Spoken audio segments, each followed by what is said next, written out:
course, Mr. Ajay Bijli, ladies and gentlemen, जोरदार तालियां उनके लिए. And then, why not, cinema के असली जादूगर, ladies and gentlemen, Mr. Amir Khan. एक बार जोरदार तालियां से इन सब का स्वागत यहाँ पे करेंगे. Welcome, sir. Miss Niharika and Mr. Amir is also here, of course. PVR Inox family se. Sir, welcome. Thank you so much for being here. Welcome, everyone. This is an amazing occasion to celebrate Cinema Ka Jadugar festival. Amir is India's one of the most iconic actors with an amazing body of work, and someone I have the honor to also call my dear friend. We're delighted to host this festival of all the movies that he's done. I also like to welcome legendary Javed Saab, who's also here with us today to kickstart the celebration. This festival starts on the 14th, but we're having the event today. I've had the privilege of following Amir's journey very closely. First as a movie buff before I started my cinemas in 1990. So mujhe bhi 35 saal ho gaye, by the way. And then as part of the cinema industry, as it were, and watched all his films like Lagan, Rang De Basanti, various. I'm not going to name all the 20. And of course, then I had the privilege and the honor to co-produce two movies with Amir, Tare Zameen Par and Jaane Tu Jaane Na. And that was the time when I really watched him extremely closely and behind the scenes again. And I truly recognized him as the master of his craft.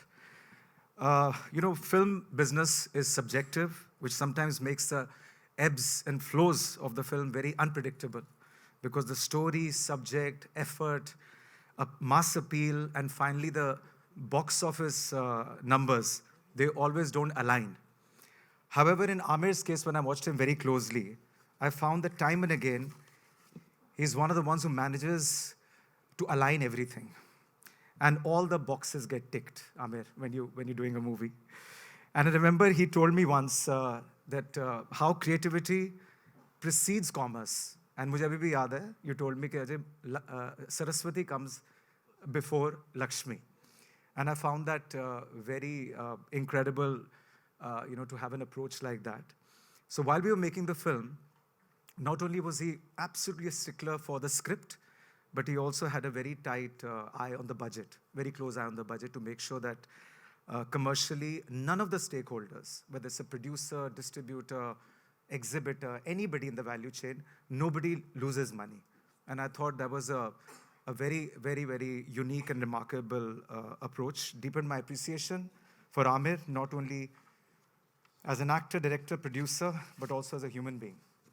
So Amir, once again, my compliments. This festival is a celebration of Amir's incredible body of work. And to share the stage, as I said, Javed Saab is here. And I couldn't have asked for two more incredible people sitting here. And a legend who's written such iconic movies. I just got to know few anecdotes as well, which I will not do because I guess you'll share it with the audience yourself during the masterclass. Most memorable dialogues and songs in the Indian film industry. And Javed Saab will also love to host a festival of your films as well, with your permission at some point.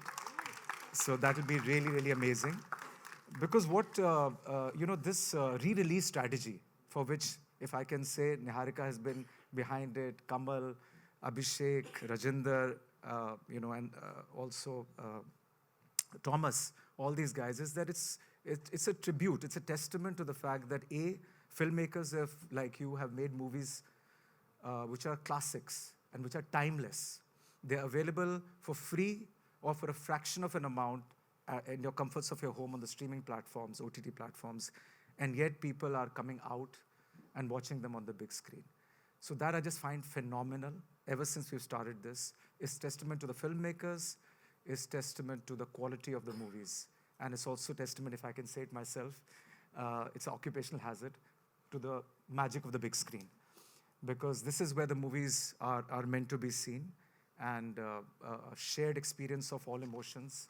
And so it's incredible, and we're doing many more of these again. I won't stay too much. I won't take too much time between Amir and Javed Saab. And now I'd like to just launch the trailer of the festivals. And once again, I just want to thank you all for taking the time out. I know 2 hours में India का match भी है, लेकिन आप फिर भी आए. But ये ज़्यादा बड़ी occasion है हमारे लिए. तो आप ट्रेलर देखिए और उसके बाद the rest of the program will start. Thank you very much. Thanks, guys. Thank you so much, Mr. Bijli. Thank you so much. You know, always curious, always amazing. Sir कभी नहीं देखा वो जैसे पीके का वो एक बन गया है जहाँ पे अच्छा हमको सिखा रहा है.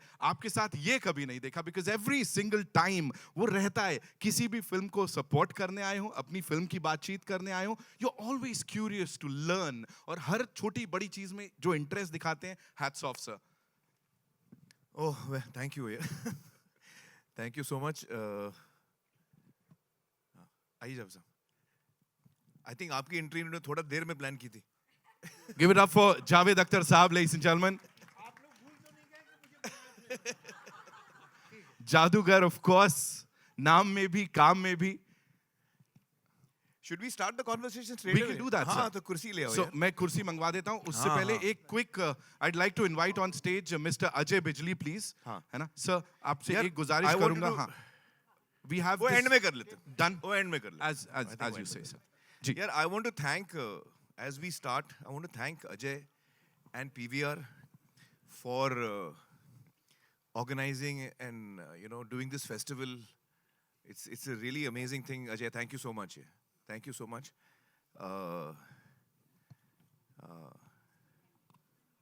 Sorry. मतलब हाँ नहीं, it's a great idea. Yeah, I mean, I was really happy to have this festival of this collection of films, and I was watching all the characters. Actually, मेरे लिए वो character stars हैं. You know what I mean? Each of those characters are a star for me. Yeah. Thank you so much, man. Thank you. Thank you. Javed साहब, अरे कुछ मैंने बिगाड़ दिया. मैंने कुछ थोड़े से नोट तकरीबन 15-20 मिनट सिंसियरली मैंने इस पे सोचा है, तो वो नोट्स मैंने कुछ ले लिए थे, मैं घबराहट में भूल ना जाऊं. पहले ज़रा थोड़ा सा आप लोग मुझे इजाज़त दीजिए कि मैं थोड़ी सी सेल्फ इंटेलिजेंस करूं.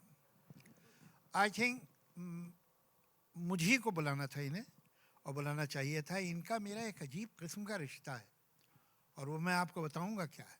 हैरत अंगेज़.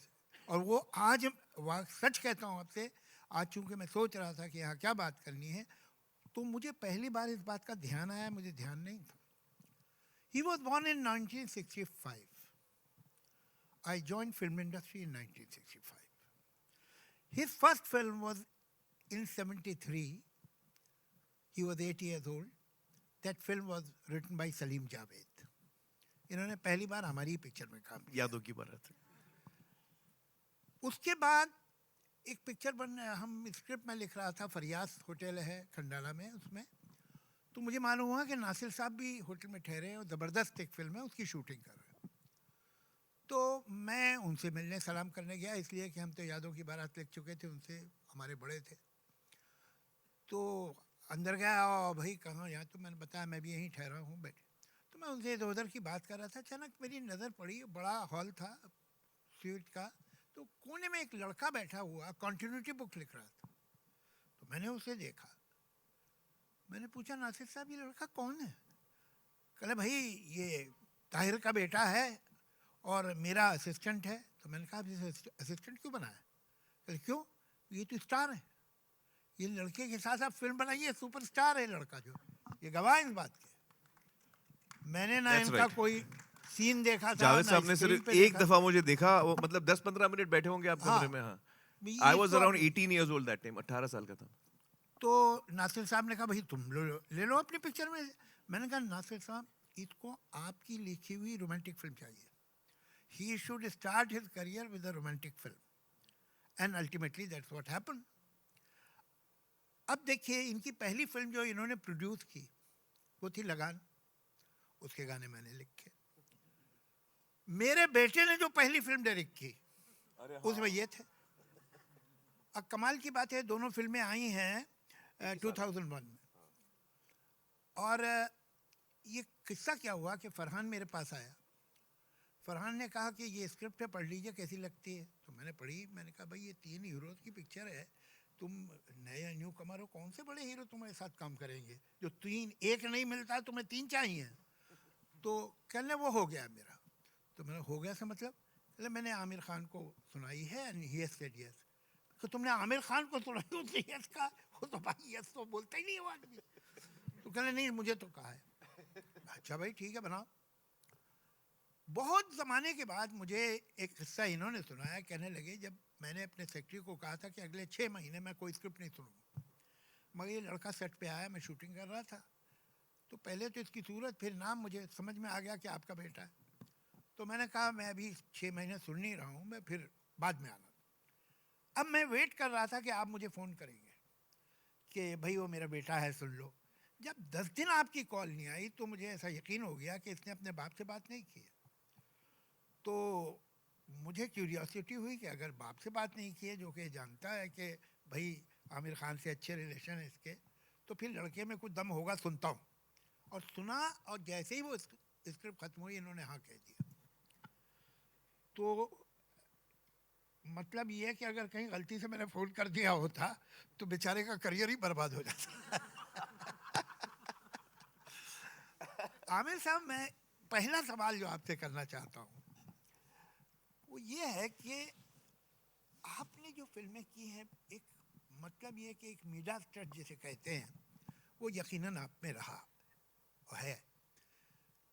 ये फिल्में बहुत कामयाब हुई, लेकिन मैं इन फिल्मों को दूसरी तरह से देखता हूँ। ये फिल्म आपके अलावा कोई नहीं करता।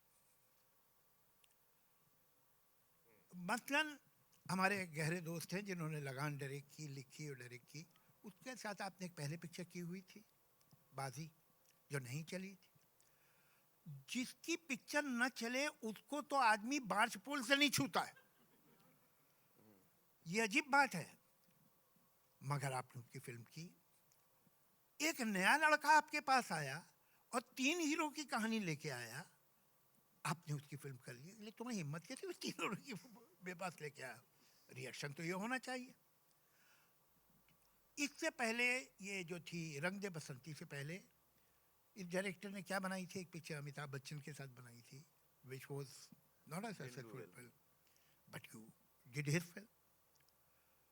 आपके जो सारे डायरेक्टर, उसके अलावा जो दूसरी पिक्चरें हैं, रंग दे बसंती के अलावा धूम हो, दंगल, दंगल कौन एक्टर करता?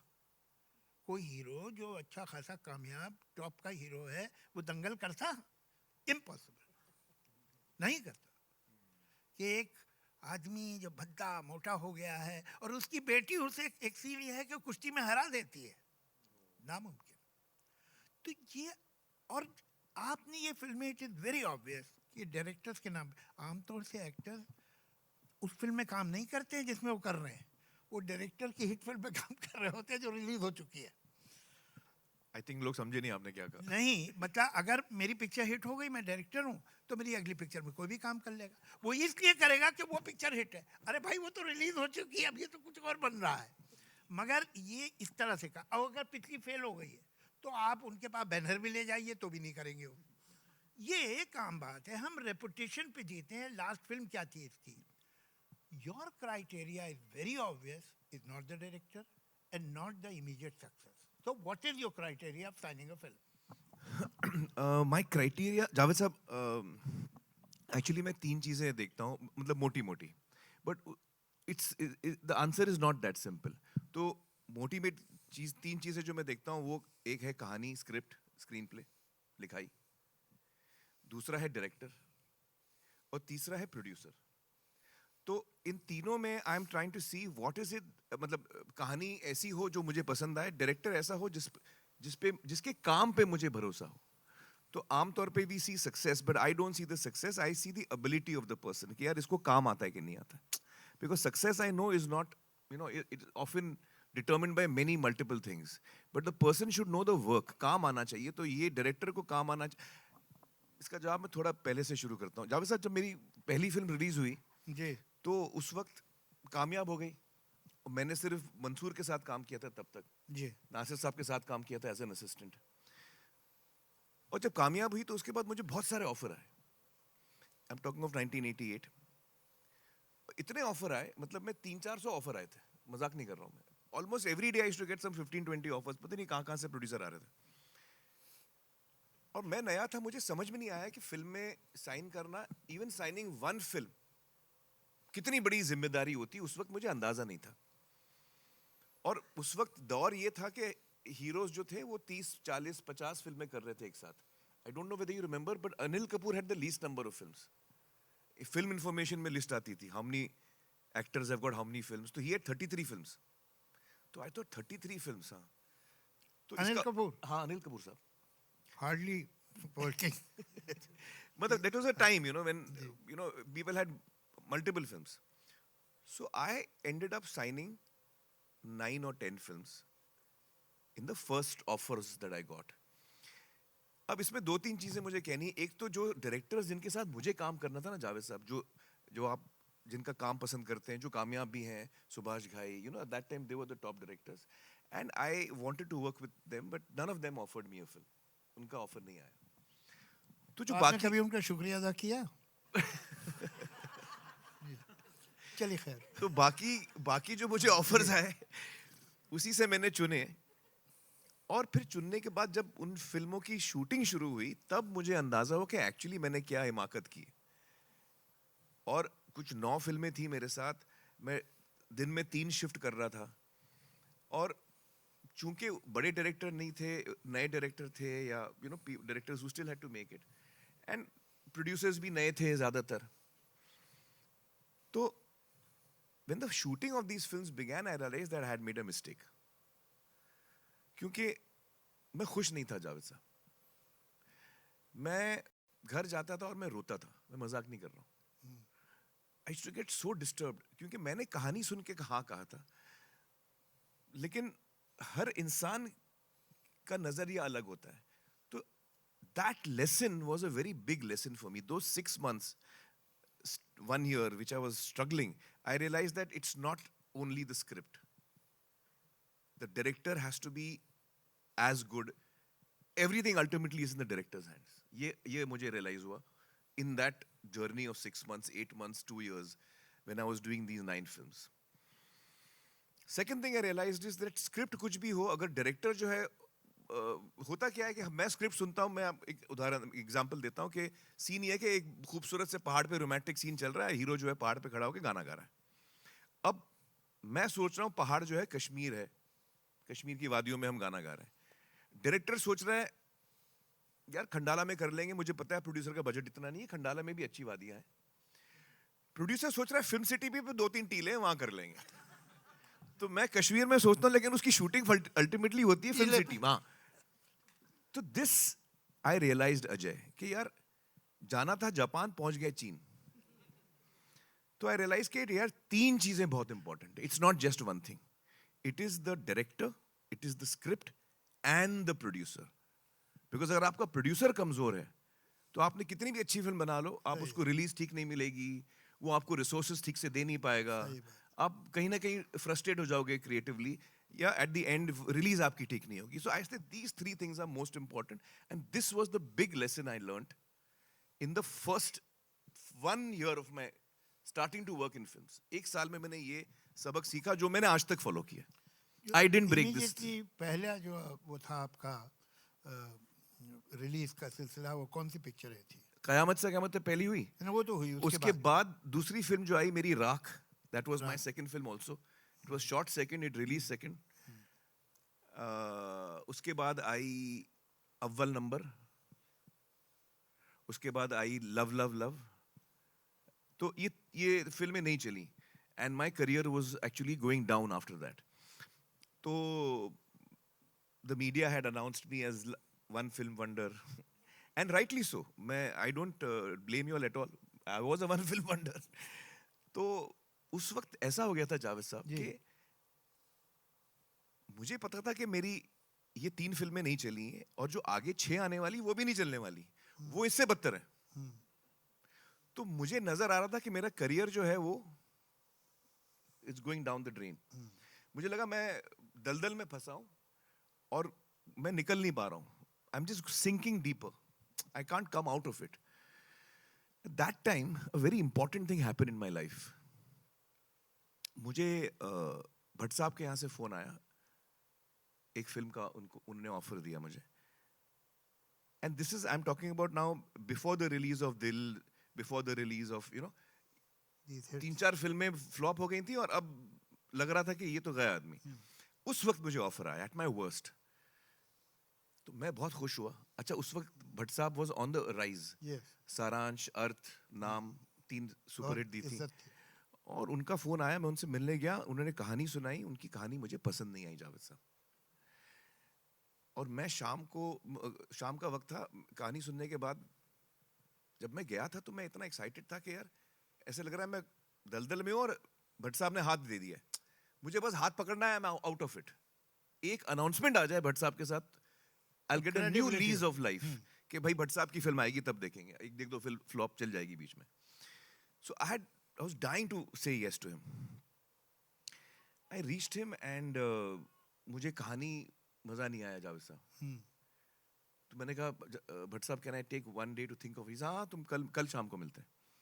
तो मैं घर गया, मैंने रीना से कहा, रीना यार मुझे कहानी पसंद नहीं आई, बट ये फिल्म करना बहुत जरूरी है, मैं क्या करूं. तो she said I don't know how to help you, you tell me, मतलब you decide. I couldn't sleep that night Javed sahab, क्योंकि मुझे पता था मैं ना बोलूंगा तो फिल्म भी गई, वैसे भी मेरा करियर जा रहा है, और भट्ट साहब को ना बोल रहा हूं मैं. और हाँ बोलूंगा तो ये फिल्म करनी नहीं है मुझे. और मैंने अपने आप को प्रॉमिस दिया हुआ है कि until the script, director and producer all 3 are not ticked off, मैं हाँ नहीं करने वाला हूँ. ये मैंने तय कर लिया था. Should I break what I had decided? This dilemma was with me all through the night. अगले दिन शाम को I went to अपना भट्ट साहब. I did not thought what to say, but I blurted out the truth. I said Bhatt साहब मैं नहीं कर पाऊंगा film. He said, I said मुझे फिल्म स्क्रिप्ट पसंद नहीं आई और मुझे पता है कि मैं कौन हूँ. आप इतने हिट डायरेक्टर हैं, मैं आपको ना बोल रहा हूँ. आप शायद इसके बाद मेरे साथ कभी मुझे ऑफर नहीं देंगे, but I don't know what else to say. तो इसे नहीं वो सब भूल जाओ. Why did you not like it? तो मुझे याद नहीं आ रहा है जो कुछ मेरे पॉइंट्स थे मैंने बताया. एंड अल्टीमेटली वो फिल्म नहीं हुई. बट जब उस शाम को मैं घर गया रात को, I realise that at my worst, when I needed it the most Javed sahab, I had the courage to say no and say कि नहीं मुझे ये नहीं करनी. और वो एक डिसीजन, मेरा जो एक्शन था of taking a positive step towards preserving my dream and not compromising with it, that is because उस दिन का दिन है. मतलब that's why I have behaved in this manner through out my career. अगर उस दिन मैं कॉम्प्रोमाइज कर लेता ना तो मेरा पूरा करियर एक सीरीज ऑफ कॉम्प्रोमाइज होते थे. I feel that it was a very turning point for me. Hats off to you. It was a turning point for me. बहुत बहुत अच्छी बात, बहुत बड़ी बात. And even then, I didn't get an immediate relief. Then about 6 months later, then Bhatt Sahab again reached out to me and said कि यार हम दिल है के मानते नहीं करते हैं, which is a remake of It Happened One Night. वो बाद में हुआ. This was a separate incident. That gave me the confidence, and which is why I've always held on to this. आपका सवाल था, what do you look at? I look at script, I look at director, I look at producer. Wonderful.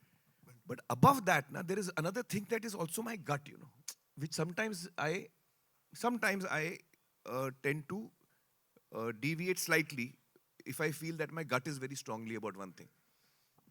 मैंने एक बार दिलीप साहब से पूछा था कि आपका इतना 50 साल से ऊपर का करियर है, कोई ऐसी फिल्में हैं जो आपने नहीं की और आपको अफसोस हुआ बाद में कि मैं कर लेता तो अच्छा. तो उन्होंने 3 फिल्मों का नाम लिया. Baiju Bawra, it was offered to him but he didn't do it. Pyaasa न सिर्फ ये कि ऑफर की थी गुरुदत्त ने, जब वो 7 रील बन गई तो उसने फिर शो रखा यूसुफ साहब के लिए और कहा कि ये देख ली, ये पिक्चर आपकी है, मैं तो मजबूरी में कर रहा हूँ, आप अगर करें तो मैं रीशूट करूँगा पूरी पिक्चर. मगर उन्होंने कहा कि मैं अभी देवदास कर रहा हूँ की है और देवदास में भी यही ट्रायंगल है तो सिमिलरिटी बहुत है, इसका मुझे अफसोस है, मुझे कर लेता मैं. और एक थी लॉरेंस ऑफ अरेबिया जिसमें डेविड ली ने उन्हें उमर शरीफ का रोल ऑफर किया था. बट वो तो ठीक किया नहीं किया. नहीं, उमर शरीफ देखिए उसके बाद अगली पिक्चर में आया डॉक्टर जिवागो. नहीं मैं समझ रहा हूँ, बट लॉरेंस और अरेबिया में तो यूसुफ साहब को लॉरेंस का ही रोल मिलना चाहिए था. नहीं, I mean as a fan I am feeling that. हाँ, मगर बहरहाल अब सीढ़ी पे कदम रखते हैं तो पहले ही सीने पे रखे ना, हाँ सही है, तो बात तो तो सही है। ऐसी कोई फिल्में हैं जो आपने इनकार कर दी और आपको अफसोस है? दिलीप कुमार को तो था। हाँ, I am trying to think.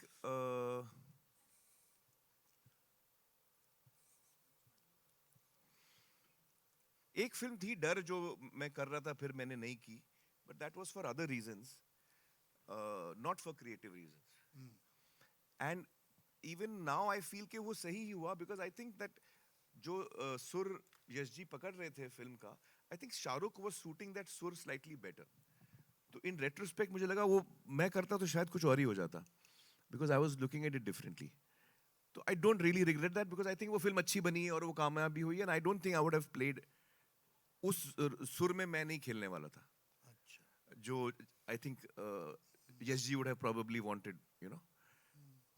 और कौन सी फिल्म है, एक ही तो फिल्म है जो मैं करने वाला था नहीं की। आप लोगों को याद आ रहा है? Bajrangi Bhaijaan, I had heard the script, but I had actually told the writer mister Prasad that इसमें Salman will suit better. I mean not that it's my suggestion, but when I heard the script that was my reaction. I said कि script बहुत, बजरंगी भाईजान की script मुझे बहुत पसंद आई थी, अच्छा, और मैंने कहा था ये बहुत अच्छी स्क्रिप्ट है, लेकिन ये मुझे लगता है आप सलमान के पास ले जाइए। वो सलमान के पास नहीं ले गए, वो कबीर के पास ले गए, and then eventually Kabir finally went to Salman, but that was my reaction. For example even Munna Bhai, Gandhigiri जो लगे रहो है, originally Raju had written a script where he wanted me to play that part, and the day he came to narrate the script to me, he said, Aamir actually जो script मैं सुना रहा था वो अभी change हो गई है और वो मुन्ना भाई 2 बन गई है, तो जो मैं सुनाने आया हूँ अभी कुछ सुनाने के लिए है नहीं। चलिए ठीक है, 3 का कोटा था, पूरा हो गया। नहीं, बट ये इंटरेस्टिंग बात है जावेद साहब कि वो ही आई सेड कि कौन सी स्क्रिप्ट है, मतलब जो तुम मुझे सुनाने वाले थे अब वो कुछ और बन गई है, तो ये सर अब मैं उसका मुन्ना भाई 2 बना रहा हूँ, लगे रहो बना रहा हूँ। तो ऐसे ओरिजिनल था क्या? तो ये सर ओरिजिनल थी, इट्स इंटरेस्टिंग जावेद साहब, ओरिजिनल थी कहानी के एक बंदा है जो इंडिपेंडेंस से पहले is a big freedom fighter, मतलब is a young guy who's Gandhian, is with the freedom movement and a small little chap, but he has been fighting it.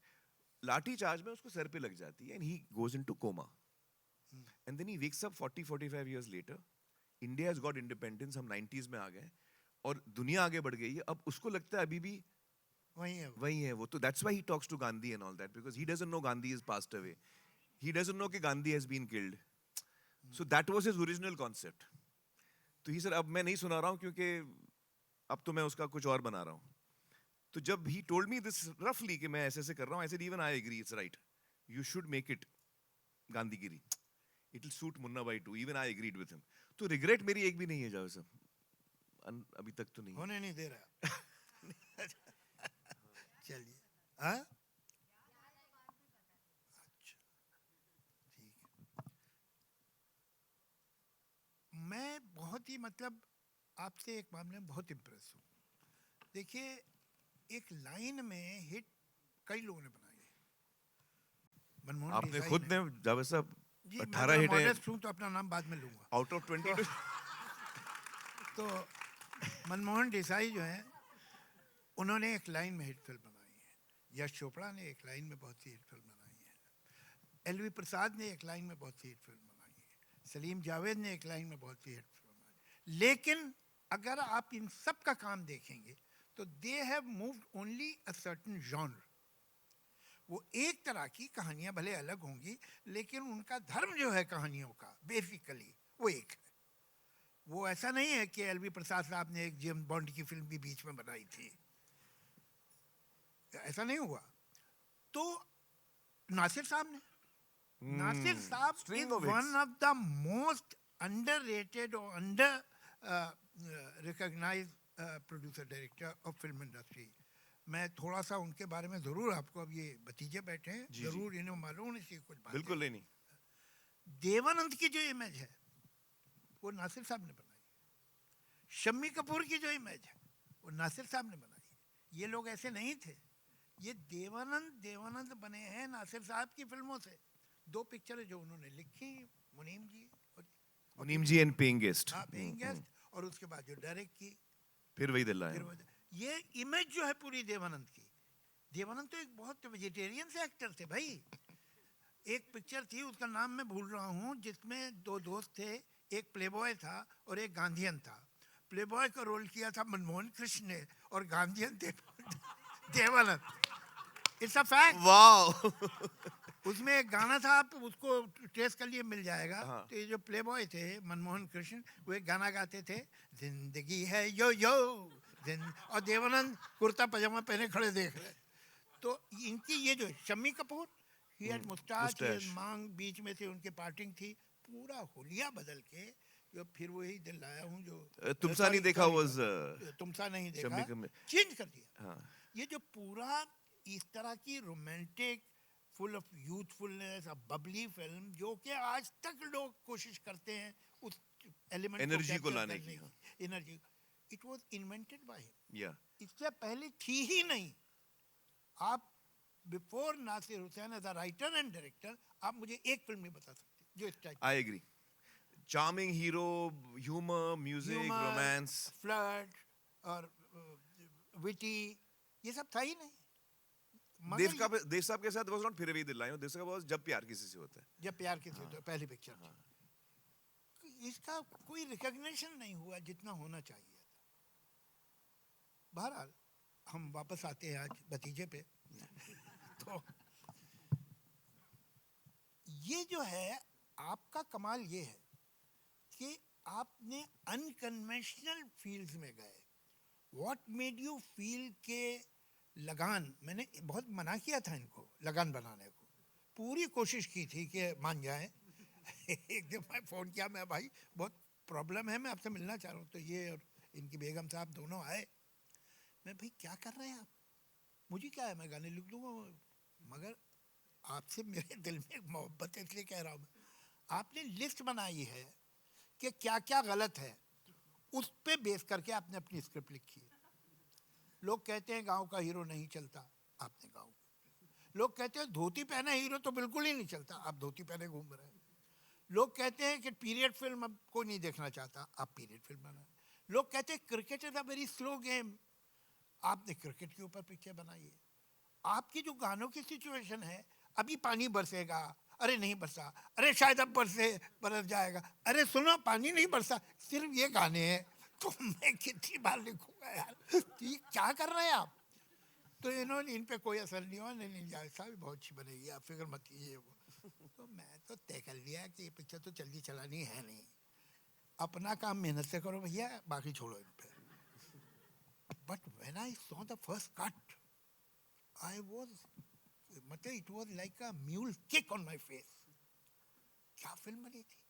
तो ये कन्विक्शन अनकन्वेंशनल, या तारे जमीन पर लोग नहीं बनाते, झंझट है भाई।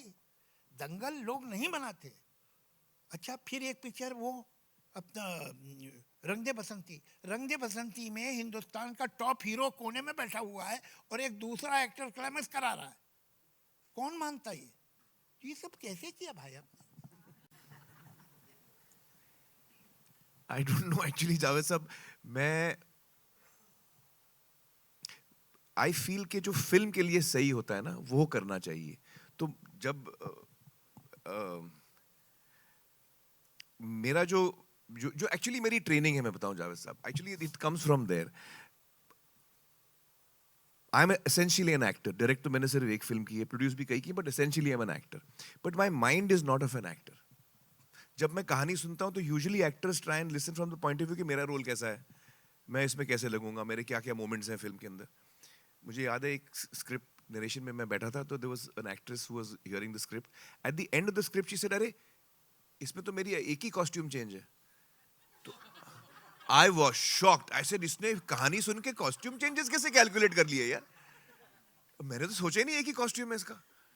बट उसने फिगर आउट कर लिया था कि यार इसमें मेरा एक ही कॉस्ट्यूम है। तो ऐसे तो मेरा माइंड एज एन एक्टर चलता नहीं कि इसमें कितने कॉस्ट्यूम है, कितने एक्शन सीन है। So when I like the script, then whatever is right for the script has to be done.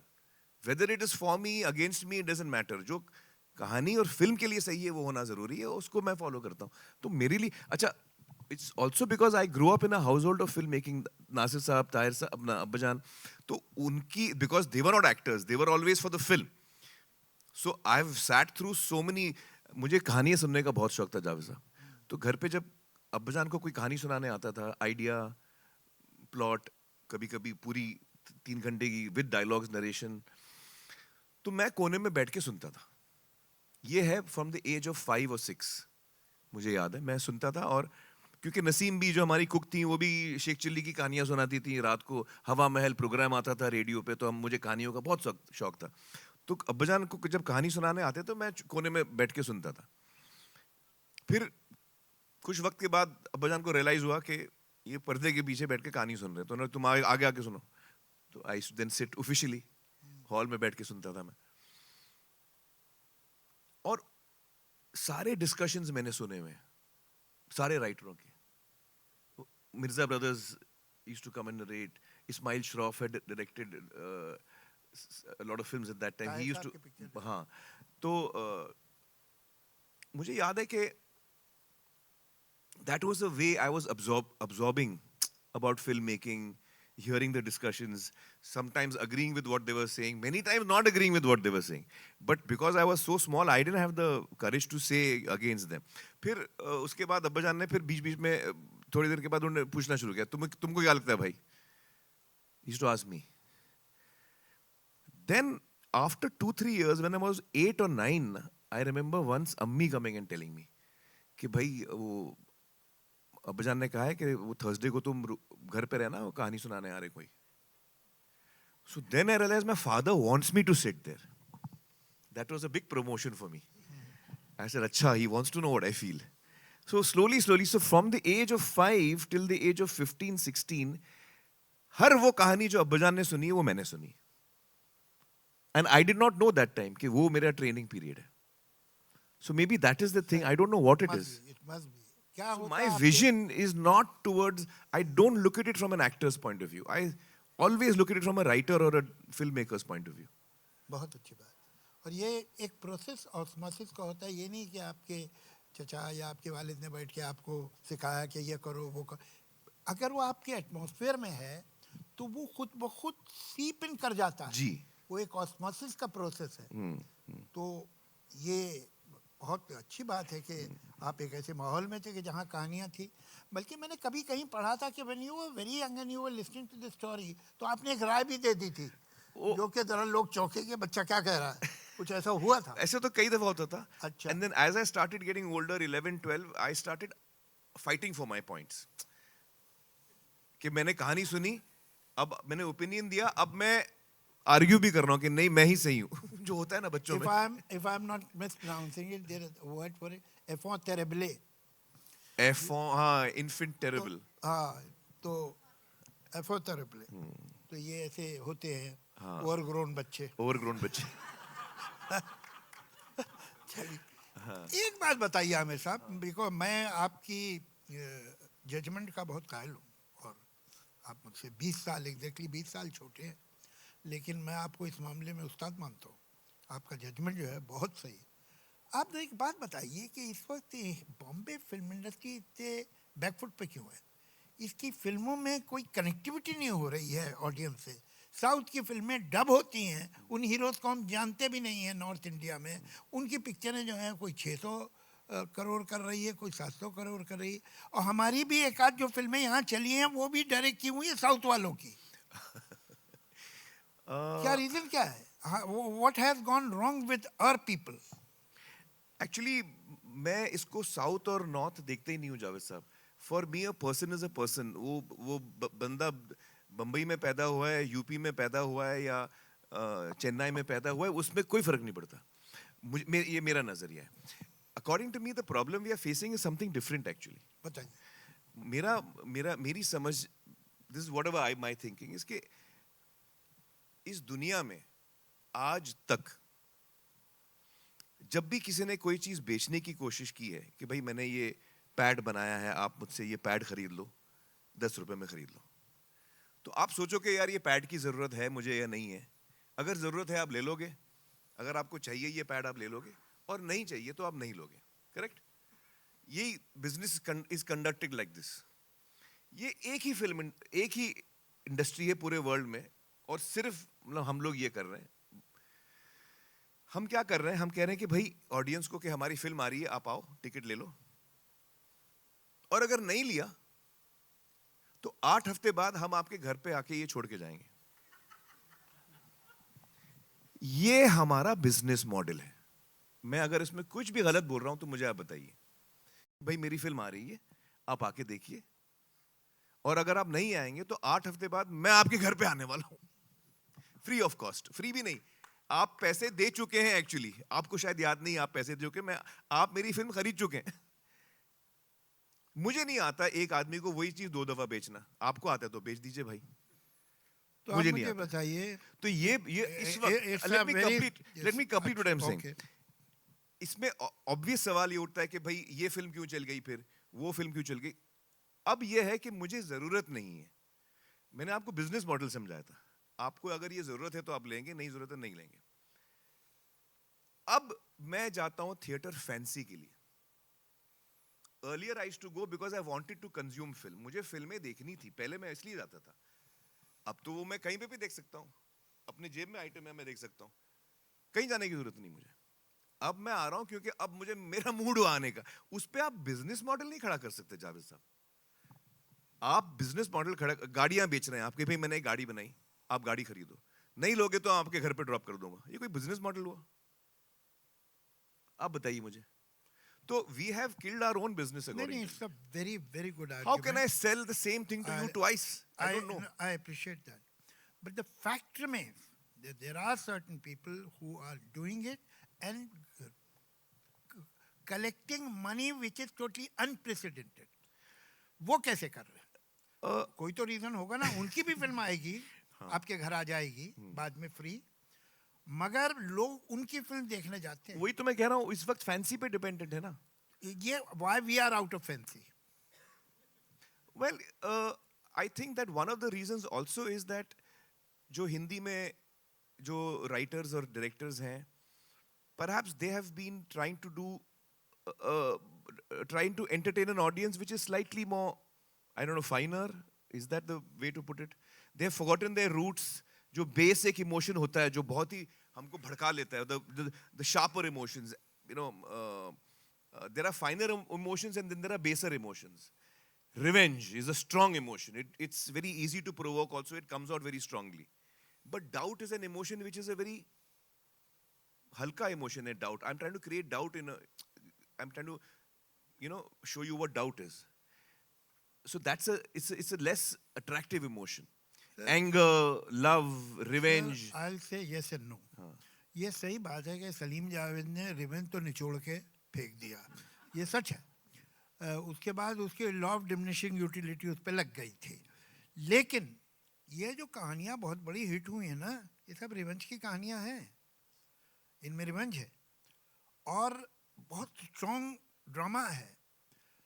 Why we have, हमारे ये कि साहब हमारा इंटेलेक्ट इतना बढ़ गया, दैट आई डाउट.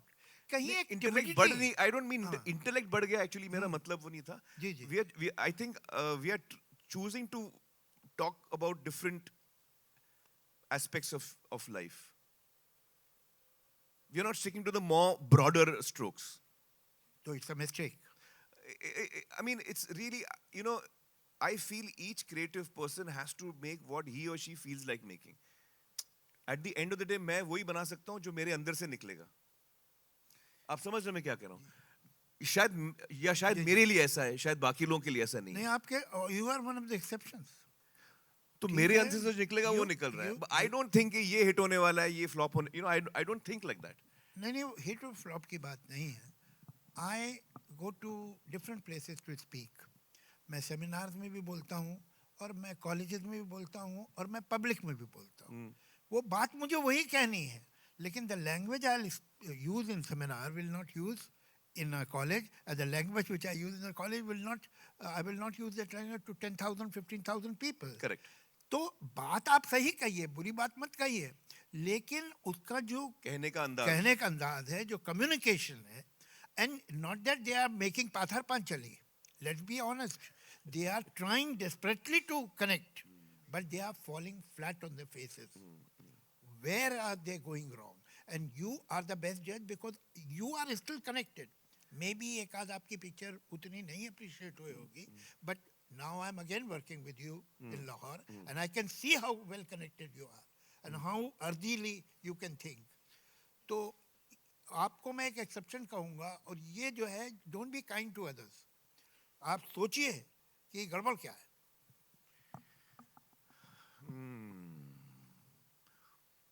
अब रिलेशन खराब हो तो इनक्यों बोलिए था. नहीं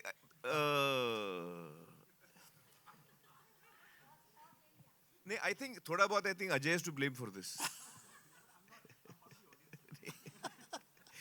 नहीं एक मैं कहूँगा जब मल्टीप्लेक्सेस नए नए आए थे ना अजय, तो उस वक्त एक फिल्म इंडस्ट्री में ये भी था कि ऑडियंस थोड़ा चेंज हो रही है, मल्टीप्लेक्स की ऑडियंस थोड़ी अलग होती है. And if I remember correctly 2005 में यू हैड स्टार्टेड और 97 यू स्टार्टेड, बट 2005 में काफी मतलब एक चेंज आया था. आई थिंक रंग दे बसंती के टाइम पे हम मिले भी थे. So it had started growing very strongly and then you know there was a certain genre of films that were being made which were called multiplex films. You remember Kamal? कि यार ये फिल्में multiplexes में चलती हैं, multiplexes में चलती हैं. ये मल्टीप्लेक्स फिल्म है, ये सिंगल स्क्रीन फिल्म है. It almost became a difference कि मल्टीप्लेक्स फिल्म अलग होती है और सिंगल स्क्रीन फिल्म अलग होती है. तो ये एक तरह से उसी का एक्सटेंशन है जावेद साहब, कि जो हम साउथ की फिल्में देखते हैं जो बहुत सुपरहिट होती हैं, they are what we typically used to call single screen films. You know, very mass, very hard hitting, very broad strokes, and I think maybe the Hindi filmmakers tried to go more towards multiplex films, but the fact is I never thought like this. I'm just trying to answer it in the best way I know. I never thought multiplex, and because मेरे लिए दंगल क्या है, दंगल multiplex भी है और मास भी है, उसमें कोई आप फर्क ही नहीं कर सकते. What is Lagan? It's you know, you're rooted right there. Yani, it is possible to have a language which will be understood by different sections of society. Of course, definitely, I believe. And this that. is what most of the filmmakers are not able to achieve. But it's okay. It's, you know, I think everything is a bit of a cycle. You know, you learn, you make mistakes. एक दौर आता है जब आप कुछ करते हैं, then you start realizing, and then you course correct. You know, everyone course corrects. Except me. मैं एक ही लाइन पे लगा हूँ. जी जी. नहीं, मैं ये कह रहा था कि अगर हम जल्दी से समझ जाए तो अच्छा, इससे पहले कि हमारी साइकिल भी बिक जाए. जी. आप साइकिल का बता रहे थे. जी. मतलब मैं अपनी अंडरस्टैंडिंग से एक छोटा सा पॉइंट रखना चाह रही थी कि आजकल फिल्में इतनी ज़्यादा बन रही हैं कि अब हर एक के लिए अलग अलग जगह है. जो कहानी बड़े पर्दे पर नहीं कही जा सकती वो आप OTT पे लाते हो. तो आजकल कहानियाँ बहुत ज़्यादा कही जा रही है, इसीलिए शायद वो जगह नहीं मिल पा रही है. आई थिंक मतलब I watched Laal Singh Chaddha on, आपको मैंने आपसे शेयर जी जी जी. कि उसका शायद वही जगह थी जहाँ पे वो कही जा सकती थी. तो शायद आई डोंट नो, दिस इज नहीं, I think we failed in Lal Singh. I don't think. I enjoyed. Yeah, no, I appreciate that. A lot of people have loved it, but I have also met a lot of people who didn't like it. In fact, Javed Saab is one of them. Javed Saab ने when film he देखी showed और me मुझे the बोला कि trial I didn't before like the it at all. release, हाँ. तो फिर तो मैंने I'm- बाद में कांटेक्ट करने की कोशिश भी की कई बार, मगर मिला नहीं. नहीं, Javed Saab didn't like and lot of people didn't like Lal Singh Chaddha, and it didn't connect with them. तो as a person who was part of making it, मुझे realize हुआ कि हमने कहीं पे हमने connect नहीं किया है कुछ लोगों से connect किया है, लेकिन ज्यादा लोगों से हम connect नहीं कर पाए. जी जी. No, but I think that Javed Saab, no doubt, you know, South filmmakers are doing a great job and they should. But I think कि हिंदी के filmmakers भी बड़े अच्छे देखिए, हैं और वो मैं बताऊं घूम आपको, घाम के आ जाएंगे वापस. पिछले बरसों में जो आपने फिल्में बनाई हैं, एक आध छोड़ दीजिए, वो एक्सेप्शन होता है, इस फुल प्रूफ तो है ही नहीं, ये काम ही फुल प्रूफ नहीं है. लेकिन आप एक हैं और एक ये अपना राजू हिरानी, जो कि you have been able to make film which have connected across the society.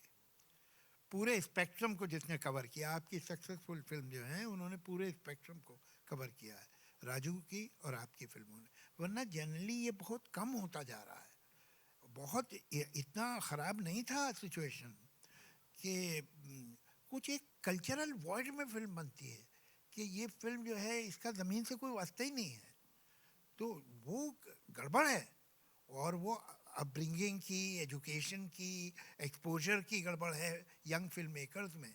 सच बात ये है, आप एक कनेक्टेड आदमी हैं, चूँकि आपके पेरेंट, आपके अंकल उस जगह से आए जहाँ आपने फिल्म को बहुत वो 5 साल और 8 साल की उम्र में से सीखना शुरू किया, तो आपकी कनेक्टिविटी रह गई। अगर आज आप कॉन्वेंट से निकले होते और आप फिल्म बनाते तो आपको ये प्रॉब्लम होता कि पीछे तो कुछ है नहीं। आज पीछे कुछ नहीं है, we are not rooted. It has something to do with education. It has something to do with the Being rooted. I agree with that. newly found affluence, whatever. It's a serious problem. एक चीज और है sir, मुझे ऐसा लगता है कि हमने ना एक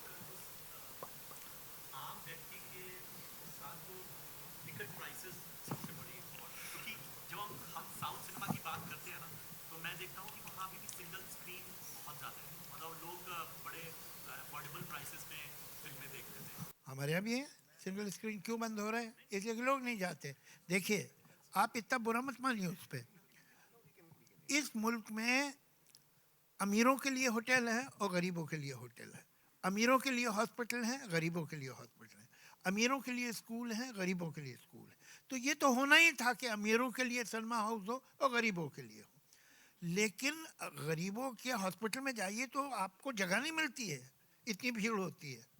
आप गरीबों के उसमें जाइए रेस्टोरेंट में, तो आपको खड़ा रहना पड़ता बाहर लंच टाइम पे, तो इतने लोग होते हैं अंदर। 5 स्टार होटल के रेस्टोरेंट में तो मिल जाएगी जगह, वहाँ नहीं मिल पाती। तो सवाल ये है कि जो गरीबों के सिनेमा हाउसेज हैं, जो सिंगल थिएटर कहलाते हैं, सिंगल स्क्रीन, वहाँ कोई जाता क्यों नहीं? भाई बाकी जगह तो सब जाते हैं जो गरीबों के लिए है, ये भी गरीबों के लिए है। ये गरीबों क्या हो गया? जावेद साहब का पॉइंट तो सही है, बात तो सही है आपकी जावेद साहब। इस पे सोच, ये भी आना चाहिए। इस पे गौर अच्छा, फरमाना आप चाहिए। नाराज होते हैं कि साहब देखिए, मैं आपकी तरफदारी में बात कर रहा हूँ, याद रखिए कि साहब आपने तो कभी एतराज नहीं किया कि साहब फला 5 स्टार होटल में चाय कितने की मिलती है? यहाँ भाई टिकट महंगा है, आपको आना है, बहुत कंफर्ट है भाई, सीधे लेट जाएंगे आप, यहाँ पर रख सकते हैं खाने का सामान, ये वो सारी फैसिलिटीज़ है, तो आप उसका पैसा देते हैं। नहीं तो वही पिक्चर जाके आप सिंगल थिएटर में देख लीजिए। किसने आपसे कहा ये? You can afford it, that's why you can come. तो वो अपनी जगह है। It is this excuse will not work. Something is wrong with our work. I agree Javed sahab, something.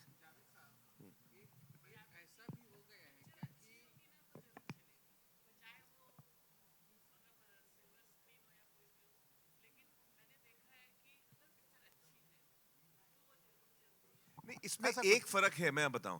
अभी जैसे लापता लेडीज आई, लापता लेडीज ऐसी एक फिल्म है जो मैं अभी तक एक इंसान से भी नहीं मिला हूं जिसने देख के बोला हो कि यार ठीक है। ठीक भी नहीं बोला है, सब इतने प्रेस करते हैं फिल्म को, सबको इतनी फिल्म पसंद आती है, और वाकई किरण ने इतनी अच्छी फिल्म बनाई है, लेकिन वो थिएटर में नहीं चली।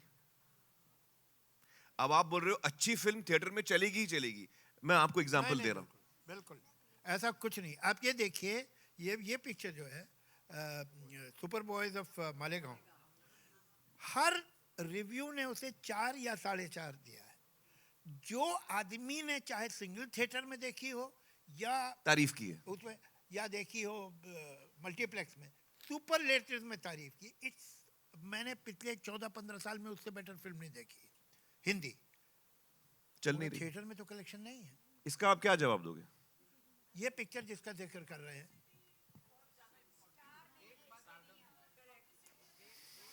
क्या है, मैं आपको फिर गिना देता हूं जिसमें स्टार नहीं, वो चल जाएगी। ऐसा नहीं होता है। जैसे कि पिछले कुछ सालों में एंटरटेनमेंट ज़्यादा तौर पे वायलेंस में देखने का, मतलब ये फिल्में अगर हम साउथ की भी बात करें या हिंदी की भी बात करें, जिसमें बहुत ज़्यादा वायलेंस है, वो चल रही है, बहुत चल रही है। मतलब आज भी छावा है, वायलेंस इज वर्किंग। हिंदी है, लेकिन वायलेंस बहुत है।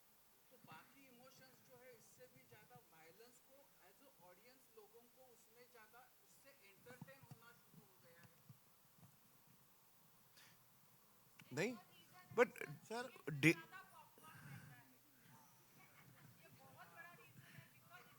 लेकिन जब आप पुष्पा देखने आते हो तो फिर कैसे आते हो? पुष्पा का पॉपकॉर्न चलेगा आपको?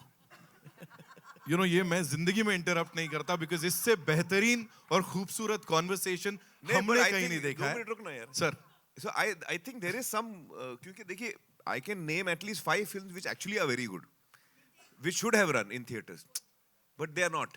इसमें what I feel ना जावेद साहब के 2005 में ना ये अपना स्मार्टफोन आया, उससे पहले अपने पास स्मार्टफोन नहीं था. We used to use phones for communication, but smartphone, according to me, has changed the world, and it has changed us also. क्योंकि क्या हो गया कि पहले क्या था कि जब मैं फिल्म देखने आया हूं तो मैं एक कैप्टिव ऑडियंस हूं. सिनेमा का पर्दा है और मैं हूं, किरदार हैं और मैं हूं, और उनके साथ मेरा रिश्ता चल रहा है, कहानी के साथ रिश्ता चल रहा है. Captive audience.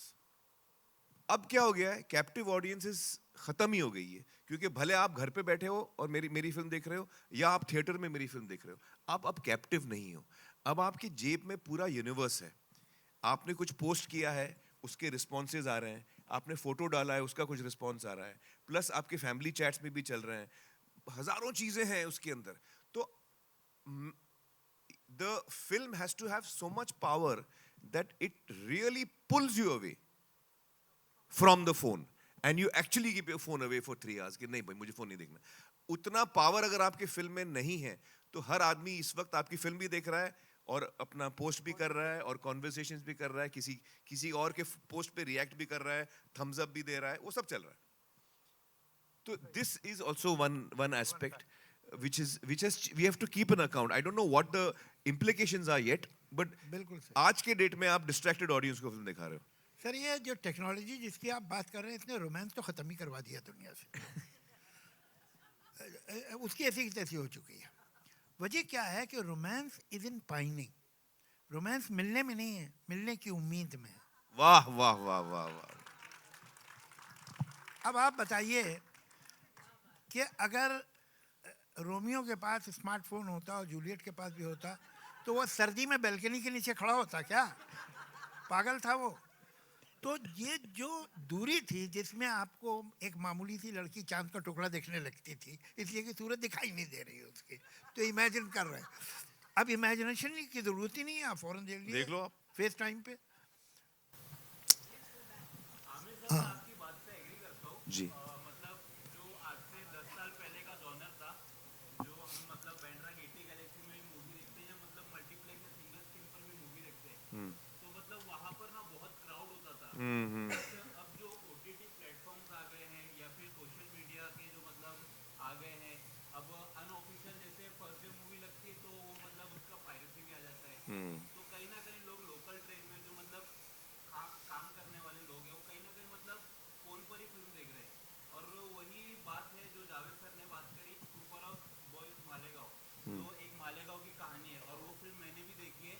और मालेगांव की जो मतलब एक फिल्म इंडस्ट्री है, वहाँ से ज़्यादा मैं मतलब कनेक्ट करता हूँ लोगों की फिल्म देख रखी है. तो ऐसे फिल्म्स को मतलब क्यों नहीं मिल पा रही जो डिजर्व करती है चीज़ें?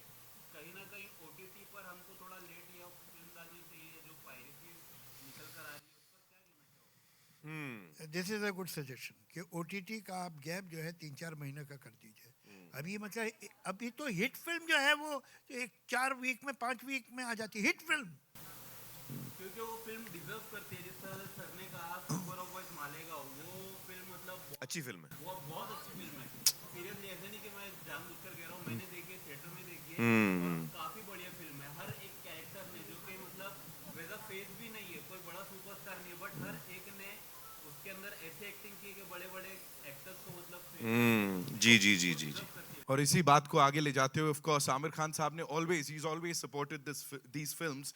बड़ी स्टारकास्ट नहीं भी हो, लेकिन अगर अच्छा कंटेंट है so he is always back that project. एक बार जोरदार तालियां आमिर सर के लिए. Javed sahab, thank you so much. Before we wind it up, एक प्रोडिक्शन में करना चाहता. I know I am putting my neck out on the block, मगर मैं इस सिलसिले में थोड़ा सा वेन हूँ.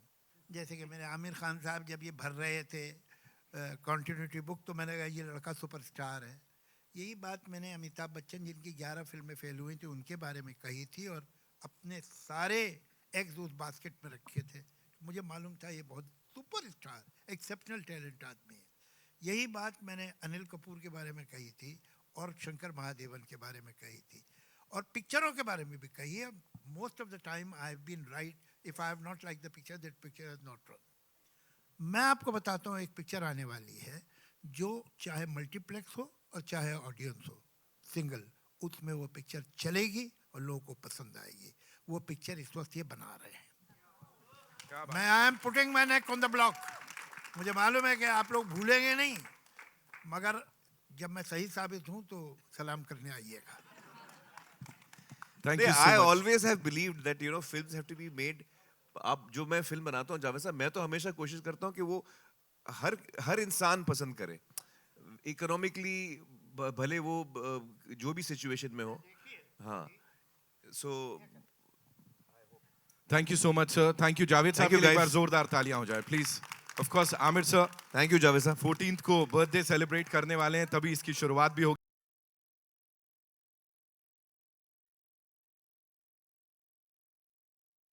Can we also have the golden ticket, please? The PVR Inox golden ticket that we have.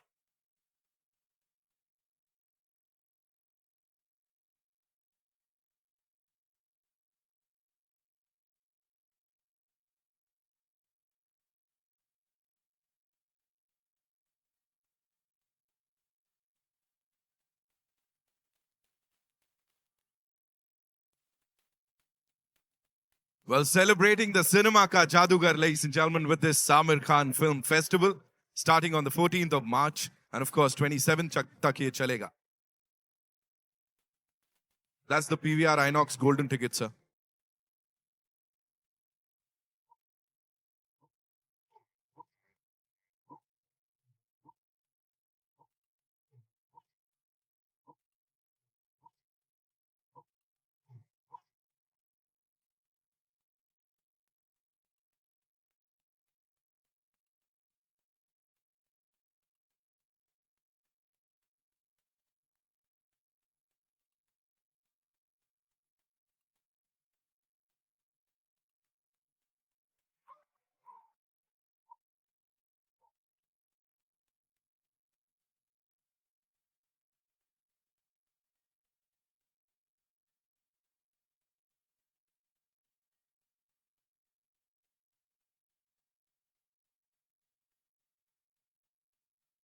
Thank you so much, ladies and gentlemen. Thank you, Javed Saab. Thank you so much. Namaskar, Dhanyawad. Thank you, Amir. Thank you. Thank you, Amir sir. Ajay sir, thank you so much. Niharika, thank you so much for being here.